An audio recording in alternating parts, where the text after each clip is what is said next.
ସମସ୍ତଙ୍କର ମାନେ ପଖାଳ ଦିବସ ସରିଲା, ଆମର ପଖାଳ ଦିବସ ପରେ ଆମର ପଖାଳ ଦିବସ ହେଲା 22 ତାରିଖକୁ ନା। କଣ ତମର ମତ ପଖାଳ ଦିବସକୁ ନେଇକି?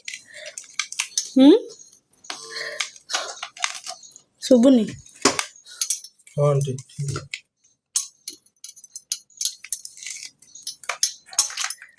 ପଖାଳ ପଖାଳରେ କଣ ସବୁ ଆଇଟମ୍ ହେଇଛି କହୁଛି।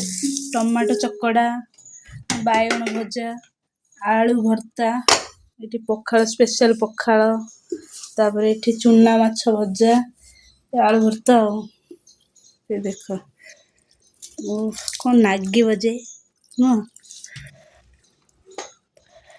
Wow super tasty Odia authentic pakhala. କିଏ ଖାଇବ ଆସ।